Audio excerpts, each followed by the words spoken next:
No, this is great. So I lead the tour to Ecuador and the Galapagos. I did one last June. I think there's another one happening this autumn. It's one of those most extraordinary places. I'm an animal guy. I did a PhD in zoology. I studied foxes for 3 years. This is me in Indonesia. I studied civet cats for 7 years. I spent expeditions all over the place. This is me in Waikato looking for glass frogs. And this is me in Honduras. I was pioneering camera traps in trees. In the last decade and a half, I've made my living out of filming wildlife documentaries. So I'm definitely an animal guy. And as a result, Ecuador is really high on my list of places that I love. It's an extraordinarily varied country, and it also was the country that most influenced one of any biologist's greatest heroes. So Charles Darwin you will all recognise. But I've also recently learned a bit more about this other chap, Alexander Humboldt, who we know a little bit less about, especially in Britain. He's German, so he figures more in German history than British. And he didn't make such a his discovery wasn't as widely recognised as Darwin's. However, these two explorers, who are a generation apart, had many similarities. They both came from quite wealthy families.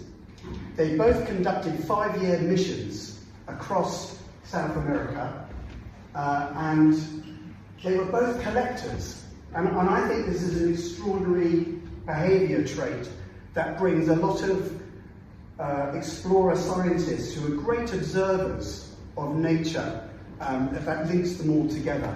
And certainly many of the scientists that I know today started their lives off as collectors. So let's start with Alexander Humboldt. We'll start at the beginning. He did his great journey across South America and Central America in the late 18th century. So he set off in 1799. He went and did an extraordinary exploration of the Orinoco River. He went all the way down to the source, paddling upstream. He found the linking canal that crossed over to the Amazon, the Casiquiare Canal. I've been to the Orinoco River, and I went there 12 years ago, and it was really wild then. So imagine what it was like back in those days. Extraordinary. He went back up to Havana, took it easy in Havana for a little while, and then came back down to the South American mainland and entered the Andes via the Magdalena River, going upstream again, and then crossing the mountains until he reached Bogota. He then did a very difficult journey through the mountains southwards, and he eventually reached Quito in 1802. So this is Quito. It's quite an extraordinary city. This is how it looked in the early 18th century, and Humboldt loved it. It's an extraordinary place. I was just talking to Katie about it. She grew up there, but this is what Humboldt had said. From the terrace of the government palace, there is one of the most enchanting prospects the human eye has ever witnessed, or nature ever exhibited.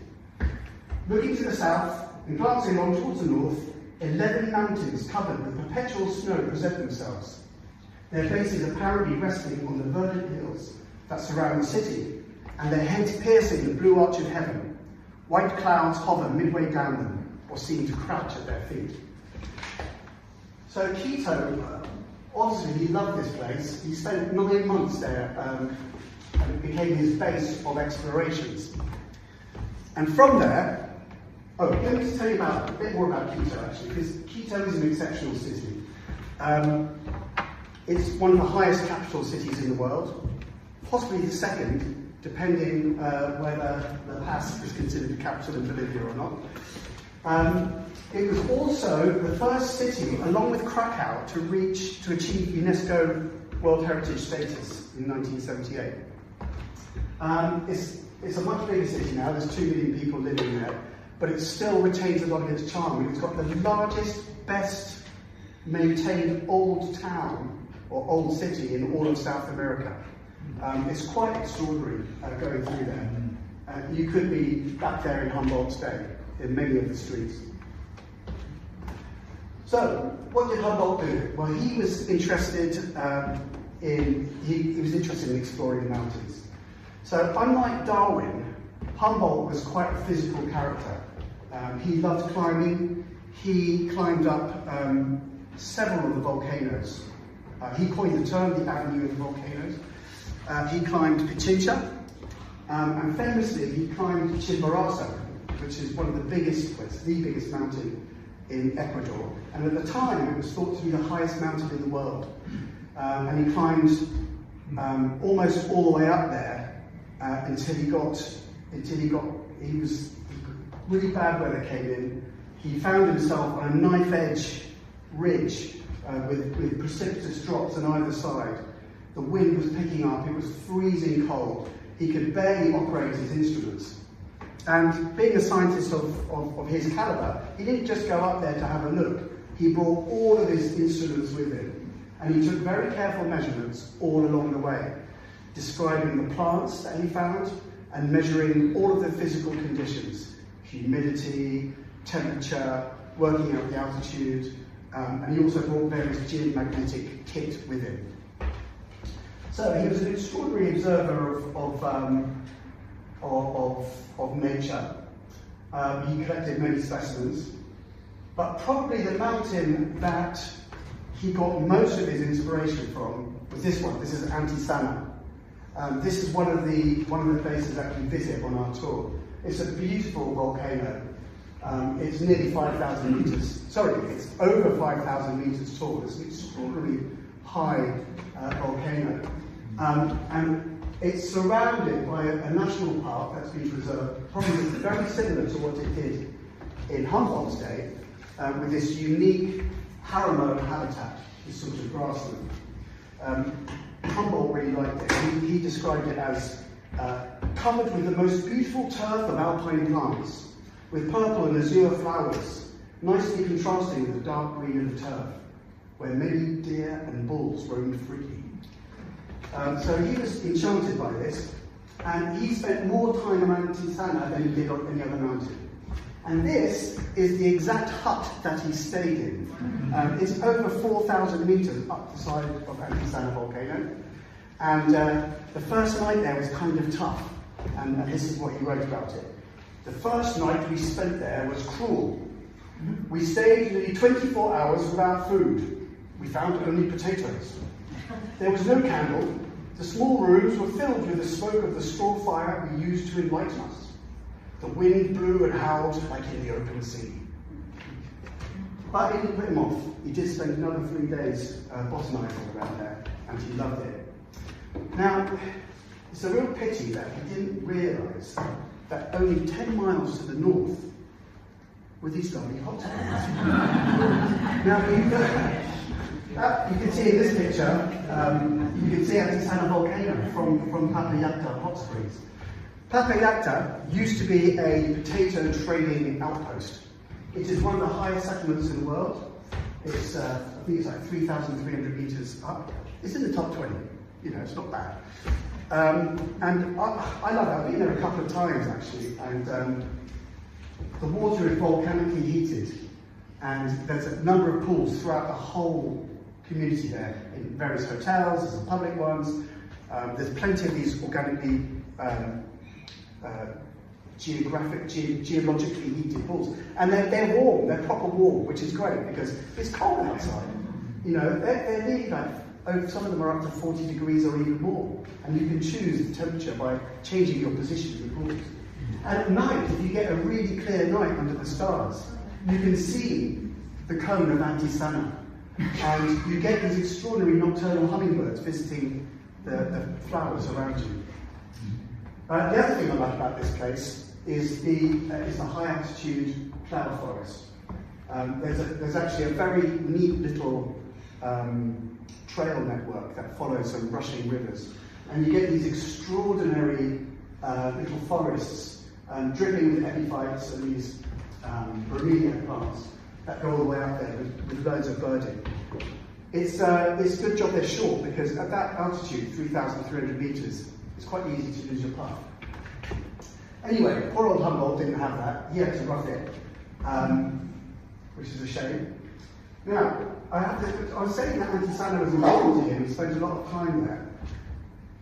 What his experiences in this region did for him was, along with all of his measurements, he was able to show the zonation of flora up the mountain. And he was able to relate that zonation with all of the physical measurements that he took.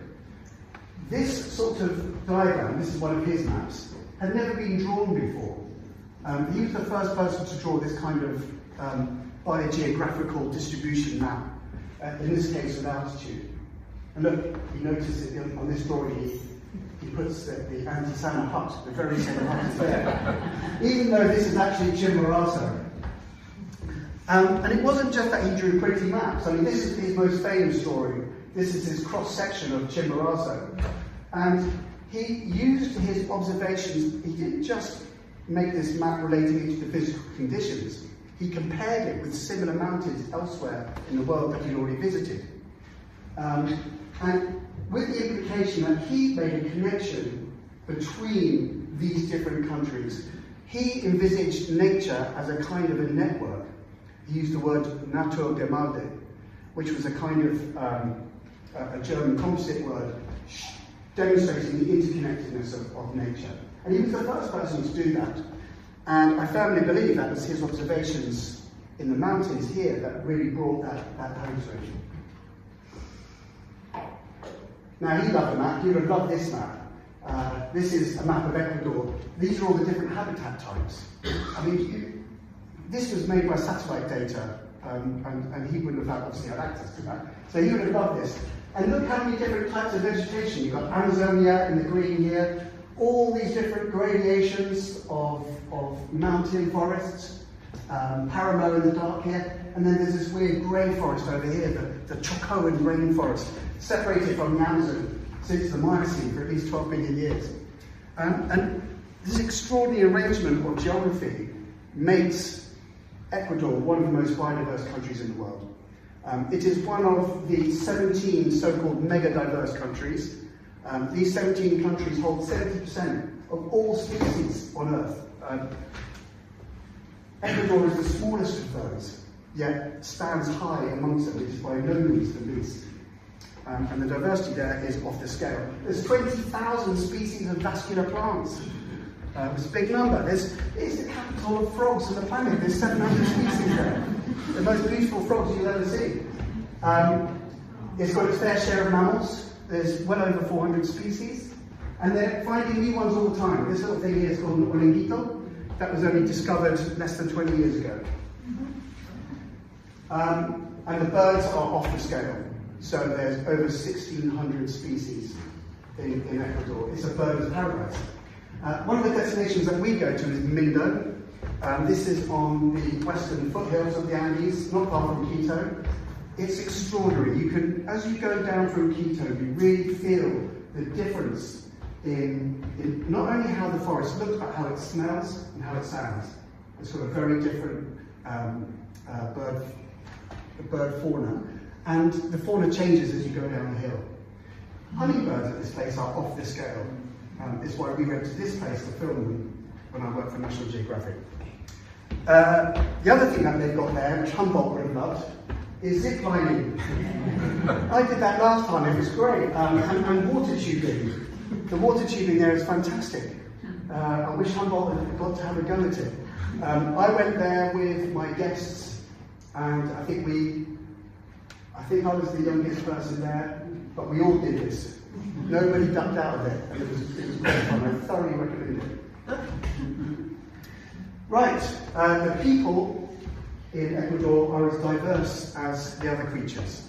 And in fact, there are 13 different native languages and as many different people. So up here we have, these are Highlanders, these are they're the descendants of the Incas, they're the Quichua people. The Incas are relatively recent arrivals in Ecuador. They invaded Ecuador from Peru not long before the Spanish conquistadors arrived, displacing the native Quito people. The languages are from widely different groups. There's at least 4 different language groups within Ecuador. These are the Warari people from the Yasuni Reserve in the Amazon. These are the Shuar people. They have probably one of the second largest ethnic language groups in Ecuador. These are the Tzachila. They've got this famous kind of red comb over, the Colorado. They're on the western slopes of the Andes. She's actually from the southern border of the Amazonian region near Peru. And these are more Quichua people. And you can see in the Quichua, what's become traditional dress, a strong link with Spanish culture, both in music and in dress.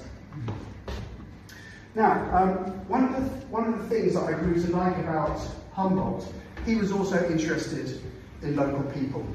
And when he did his travels, he would often go to the indigenous like a wise man or medicine man, and he would always consult local knowledge, and he valued it.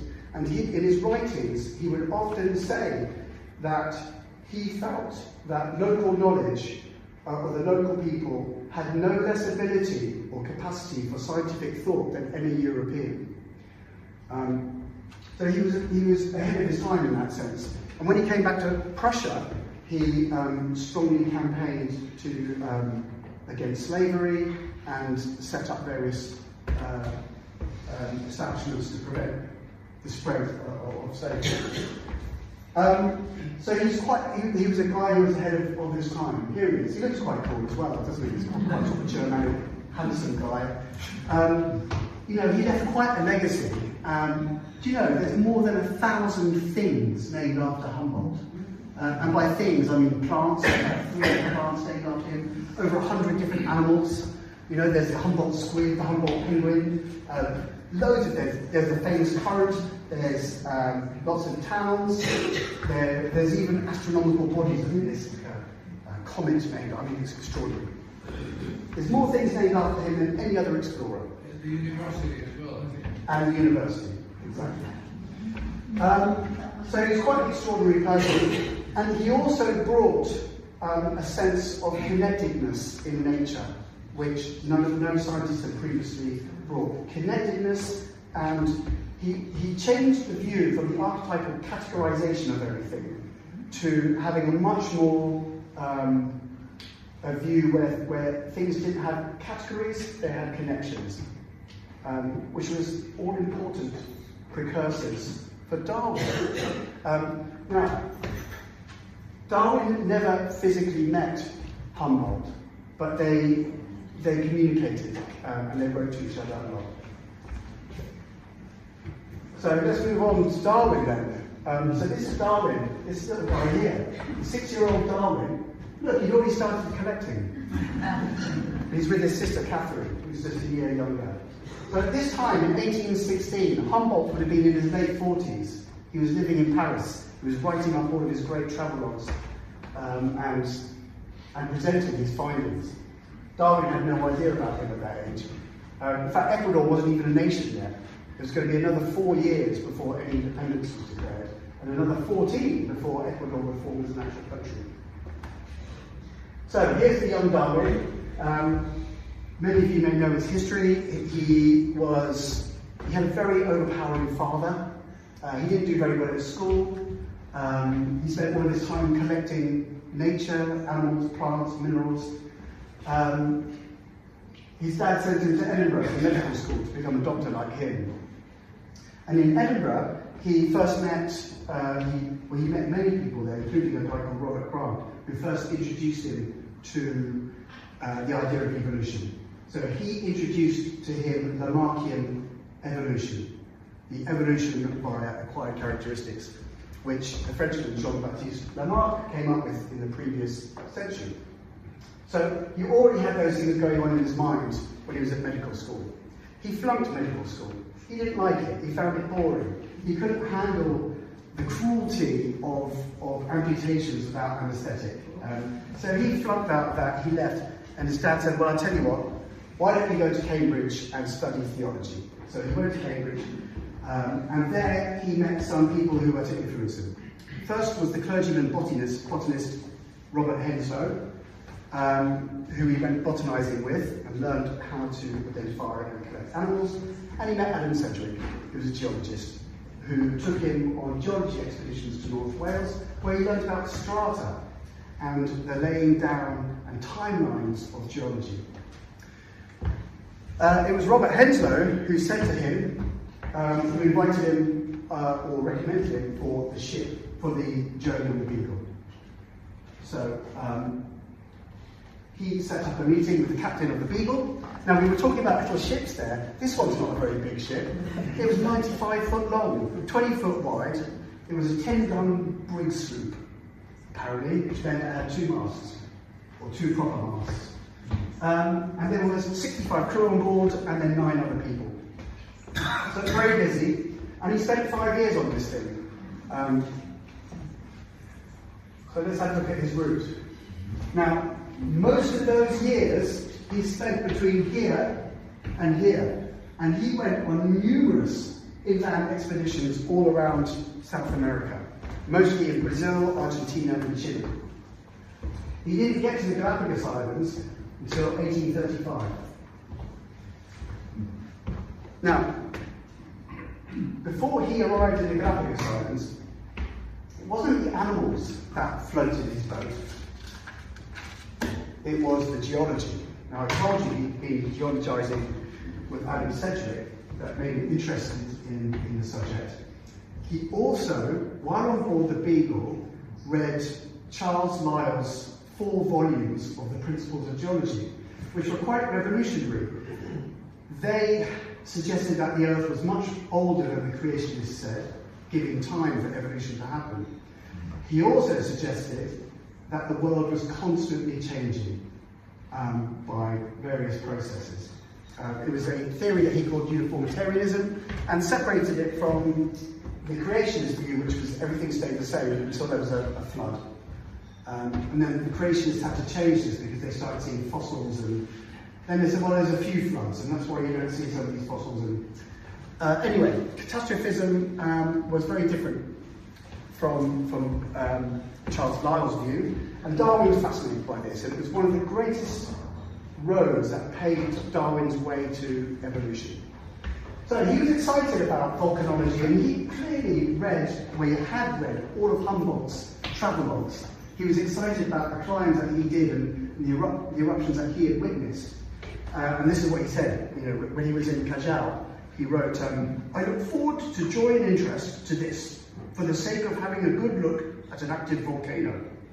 Although we have seen lava in abundance, I have never yet beheld the crater. Which is great, he was super excited about it. And in fact, well, he might be, because 10 years before Darwin ever went to the Galapagos, it was visited by this American explorer, Benjamin Morrell, who got caught up in an eruption of Fernandina, which is the westernmost island. And he had a very nice turn of phrase. This is what he said. He said, while the stillness of death reigned everywhere around us, our ears were suddenly assailed by a sound that could be equalled by 10,000 thunders bursting from the air at once, while at the same instant, the whole hemisphere was lighted up with a horrid glare that might have appalled the stoutest of hearts. Wow! And he was in a difficult position. He was stuck in Tagus Cove, just opposite Fernandina. He watched the lava pour down the sides of Fernandina and into the same sea that his boat was becalmed in. Now, I don't know how he did this, but he decided to take measurements as all this was happening. And he measured the temperature of the air and the water. All of his men were freaking out. And it gradually got hotter and hotter.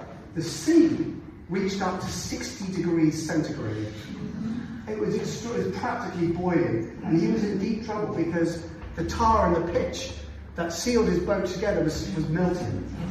And he was only saved by the smallest of zephyrs that slowly came off from the land and allowed him to get the hell out of there. He wanted to go north to go with the wind, but that's where the wind had taken all of the fire and ash. He said there was a wall of fire, I couldn't go that way. So he had to tack in a narrow channel between Isabella and Bernardina to the south, and he eventually made it to Floriana to tell the tale. Absolutely extraordinary. So Darwin was stoked. He thought, wow, I'm going to see all this stuff. It wasn't quite like that. So here's the Galapagos Islands. He arrived, his first port of call was San Cristobal. And when he got there, he had this most unflattering, this made me laugh. This is what, as far as he was concerned, he saw this. He thought it looked like the Staffordshire landscape, he said, right? From the regular form of the many craters, they gave to the country an artificial appearance, which vividly reminded me of those parts of Staffordshire where the great iron foundries are most numerous. So that's Staffordshire, and that's San Cristobal. You kind of see the resemblance. I mean, I don't think he's been entirely fair. The Galapagos is a geological wonderland. Look at this. And Darwin was the first person to really take note of the geology of the island, the first serious geologist to visit there. And he filled his boots. He said himself he could have spent another month, or 2 months, or 3 months there. He was only 5 weeks in the Galapagos. But look at all these extraordinary structures. Here, these are granite volcanic plugs. Kicker Rock and the Pinnacle Rock up there. And these are all this amazing variety of cones and craters. Spatter cones, cinder cones, tuff cones. This told him that the world really is changing. He could see it. He could see where the land had built up, and he could see where the land had fallen away. So, very important to cement his understanding of how the world was changing. Now, he also was aware of the currents. And this is here, I can circle back to Humboldt again, because this great cold current coming down from the south is widely known as the Humboldt current. It was Humboldt who measured the temperatures and identified it on his journey from Lima up to Guayaquil. And the Humboldt current and this other current, the Cromwell, which comes across from the Pacific, these two cold, nutrient-rich currents make the Galapagos what it is today. Okay, so Darwin looked at the plants. I told him to speed this up. You did. He looked at the plants, he found loads of species, beautiful lowlands, these great prickly pears. Up in the highlands, it's a completely different vista. These wonderful Scalesia forests, these giant daisy trees. And Darwin collected everything. He didn't actually recognise any of this stuff, and it wasn't until a long time after he got home, his old friend Robert Henslow and this new hunky scientist, Joseph Hooker, actually identified all the plants for him. And then he discovered, only after this, sometime after he came back, that all of the plants, or many of the plants were unique. All of the Scalesia were unique, all of the Opuntia were unique. Over 50% of all the specimens were unique to the Galapagos. And not only that, each island had its own set of species. But of course, the real star of the show on the Galapagos are the reptiles. This is one of the land iguanas. He was the first person to describe the behaviour of these animals. Most people who'd come here before just ate them. They ate wildlife of the Galapagos in vast numbers. I'm not saying that Darwin didn't eat them as well. He did. And one of the ways that he distinguished animals from different islands was by their taste. He was also the first person to describe the habits of this extraordinary marine iguana. Everyone loves that one. These colourful ones they're called the Christmas tree marine iguanas. They're the same species as the other ones, but around Christmas time they'll get their mating colours, with these beautiful greens and reds. These ones up here, the more standard grey ones that reach great size, are up in the northwest around Isabella, and they benefit from the very rich ocean currents. Darwin described their behaviour of their aquatic behaviour. They feed on algae. They're the only lizard in the world that feeds in the sea. And he tested various sort of cruel experiments, like how long can they hold their breath for. And there was, he couldn't believe how tame they were. He would find one and he'd chuck it in the sea, and it would come back to in front of his feet again, right where he stood. He'd pick it up and he did it again, and it came back to exactly, they seemed never to learn. Extraordinary creatures. Now, although these species do look different, they are actually one species, and this would partly influence Darwin, that bird species. Right, let's quickly move on to the tortoises. He ate quite a few tortoises. He explored their behaviour, and he took various measurements. Now, this was the first creature that told him that these different animals varied across the island chain. And he only found that out because of the meeting he had with the Vice Governor of Florida, a certain Mr. Lawson, who boasted that he could tell where any tortoise came from by just looking at it. And indeed, modern genetics bears him out to be true, that there's this incredible variation. Now, what was the consequence of all this? Let's quickly read this last quote from Darwin. You miss out a couple here because they're just running out of time. So when he got back home, he said, reviewing the facts here given, one is astonished at the amount of creative force, if such an expression may be used, displayed on these small, barren, rocky islands, and still more so at its diverse yet analogous action on points so near to each other. He was laying down his thoughts on what we now know to be selection and mutation. And you know, he may not have got this had he not made these observations. Now, I know I'm running out of time, so I'm going to wrap it up. Look, would Darwin still have come up with evolution if he'd not visited the Galapagos? I don't know, I can't tell you that. But one thing's for sure, if he hadn't, it would not have been as rich a theory as it was when he presented it. It's an extraordinary place. It's still magical. Galapagos is the gift that keeps giving. You can go there and you can feel like the only person in the world, even today. The animals are still as tame as in Darwin's day. One of my favourite things is swimming with the sea lions there. They interact with you. It's like a Disney World, they'll come right up to you. Discoveries are still being made. You know, these guys, this is Peter and Rosemary Grant, have been on Daphne Major, one of the small islands, since 1978. They've managed to record evolution in action and contributed to our understanding. It's still happening.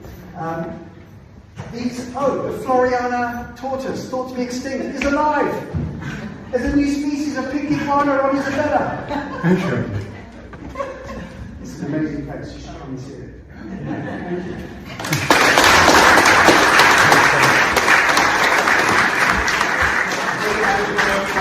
Wonderfully instructive, enthusiastic, knowledgeable tour de force. I had no idea of Darwin's diet in the Galapagos. That was the first for me. I first went to the Galapagos in the early 1990s and Ecuador too. And it was at that time I was captivated by the variety that Adrian talks about, like the Amazon, the Andes, the cloud forest, the coastal regions, and indeed the Galapagos themselves. And when I went to the Galapagos, it was that amazing variety. But I think what you did then, Eddie, is bring together the geography, the history, the personalities, the quirks that makes it so unique and so different. And I've been doing pretty much a tour every year since the 90s. So I just find it an amazing place. So thank you very much. And ladies and gentlemen, wine is served next door. So I look forward to chatting with you there. Thank you.